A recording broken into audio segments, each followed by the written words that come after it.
Then I took a smidge and applied it down there. This one's wife. This is Harry's fault. I'm a victim too. Hello, I'm H.G. Tudor. Narcissists are manipulators. You know this by now. The vast majority of them don't see themselves as manipulative individuals. The narcissism blinds them to that. Only a small proportion know that they are manipulative and operate in a calculated and premeditated fashion. This one's wife is an unaware narcissist, and therefore her behaviours are wrapped up in thoughts and feelings generated by her narcissism which don't allow her to realise that she's actually being manipulative. She thinks she's doing the right thing. She thinks she's doing something that's kind. She doesn't see it as exploitative. The narcissism simply doesn't allow her to view it that way. One thing that certain narcissists are very good at is making it look like they care whilst at the same time blame-shifting. And we have an excellent example of this in relation to the dynamic between the narcissist, this one's wife, and her victim, Prince Harry, the intimate partner primary source.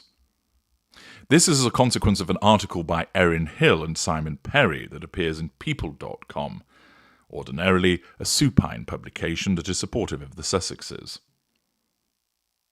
The article explains, this one's wife wishes that Prince Harry did not have to carry the weight of litigation as he fights for greater security protection for their family of 4. This is false compassion. It is done so that it is facade management by this one's wife to make it seem like she cares about Harry. Oh, Harry, my white knight, there he is, regularly galloping into battle with the UK authorities, engaging in litigation, trying to deal with the nasty media and the lies that they tell about us. But you know what? I wish that he would put down his lance and his shield, and instead that he would be relieved of this burden. The fact is, this one's wife G's him up. We know that she is the handler, and she utilises him as a lieutenant for her own needs to send him into battle on her behalf. But with the usual hypocrisy that the narcissist exhibits, she will on the one hand wind him up so that he takes legal action because it benefits her, and then on the other turn around and say to the world at large, oh, poor Harry, see how he engages in all of this litigation. I just wish he'd let it go, you know. It's not good for him. Which makes it look like she cares, but we know because she's a narcissist, she does not. The Duchess of Sussex supports Harry 100%, but she wishes he could let go of these lawsuits, be happy, and live in the moment. A former employee of the Archwell Foundation tells People. Thus, what she's doing here is, on the one hand, when she deals with him, she will praise him for the action that he takes in bringing lawsuits, because it suits her to do so, flattering him in the moment to control him, but also using him as a lieutenant to acquire other gains by virtue of sending him into battle.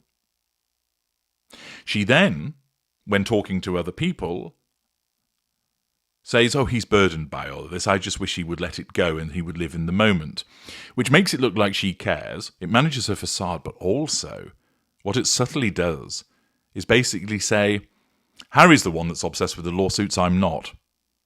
This is Harry who's doing all of this, you know. It's Harry's fault. I'm a victim of his... Well, I have to stand by and watch him do all of this. I care. I really do. And it hurts me to see that he martyrs himself on these causes.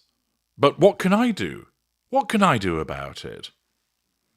In fact, it can be quite infuriating, you know, seeing the person you love behave like this, but that's typical of hot-headed Harry, isn't it? Always doing what he wants. You can hear how the narrative becomes twisted. Thus, so many bases are being touched in this respect. When she deals with Harry, she hails him as her personal hero. Go get him, Haz. Nobody else gets to hear that. That takes place behind closed doors, as she manipulates him with flattery and uses him as that lieutenant. Then to the world at large, she worries about him, thus making her look like she's compassionate and that it manages her facade, whilst at the same time sowing the seeds of suggestion that it's Harry who's gone off on a frolic of his own, that it's Harry who's tilting at windmills, that it's Harry who is the problem.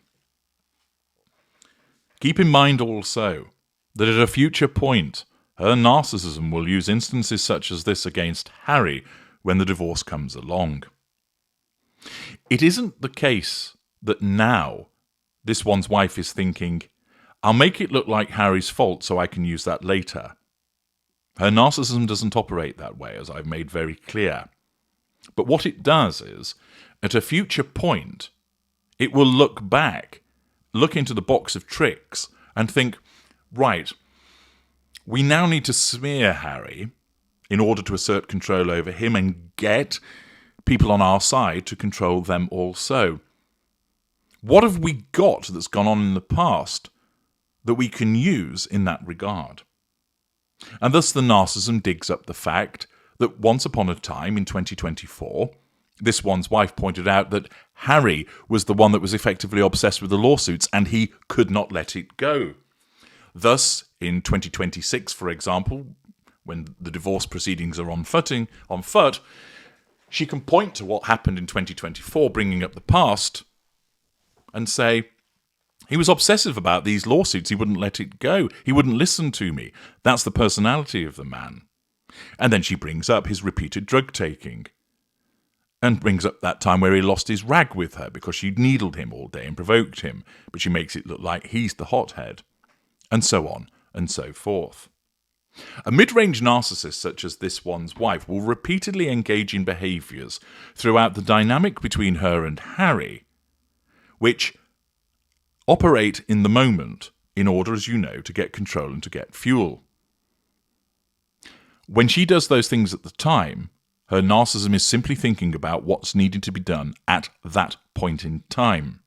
But it creates an advantageous collateral consequence for the narcissist, so that years later, when the relationship has ended or is ending, and there perhaps might be litigation between the two individuals, or it might even be about smearing to family and friends about the behaviour, the narcissism then goes back and plucks out instances which were used to assert control in the moment and recycles them, and does so in order to create a picture of, look how many times Harry was bonged out of his mind.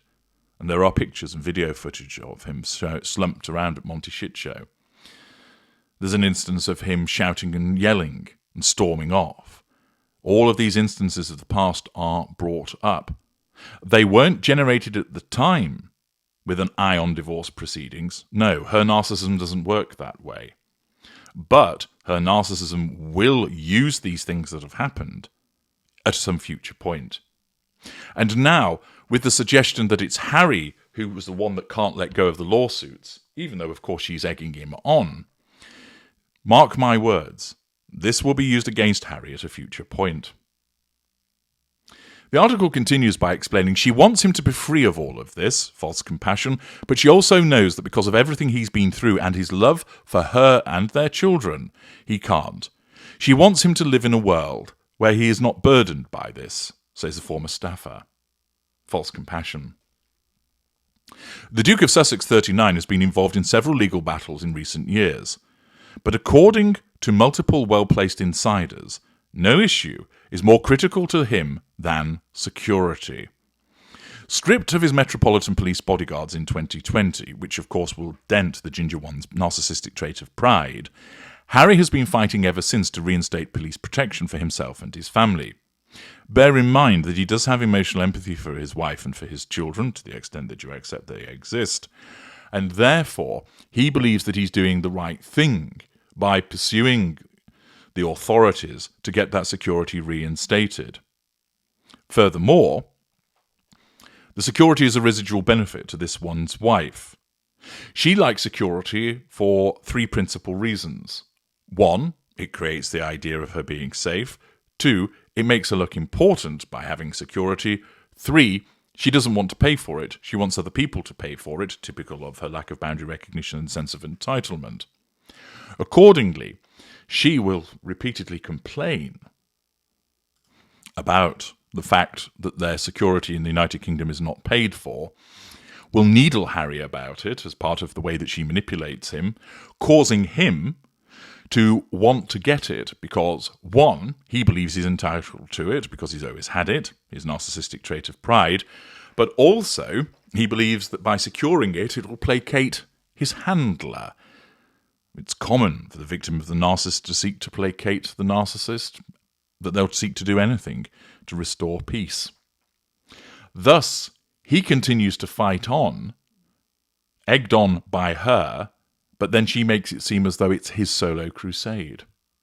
The typical hypocrisy of the narcissist. And also trying to portray him in a bad light by suggesting at this stage, oh, I wish he would just let go, and he's obsessed with it all. I'm worried about him, which makes her seem like she cares and that she loves him.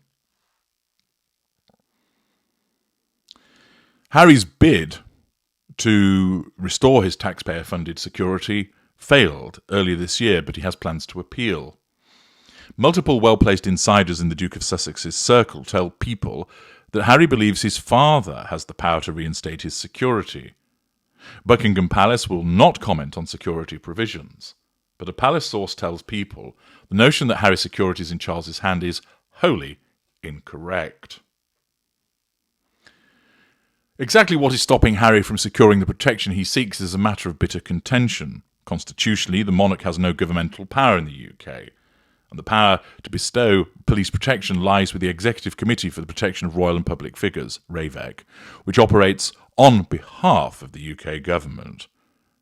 But Harry, whose offer to cover personally the cost of police protection was also rejected in court, feels that as king, Charles could intervene to ensure such protection is extended. Amid the royal rift, the Duke of Sussex is deeply concerned for the safety of his wife and their children, Prince Archie V and Princess Elizabeth III.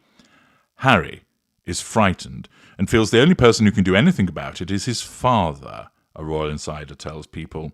Adds another close source, Harry is determined to protect his own family at all costs, which of course is something that you clearly want when you decide that you're going to tell the world how many members of the Taliban that you've killed in your memoirs, so that you then attract criticism from the Taliban regime with the possibility of increasing the security threat to you.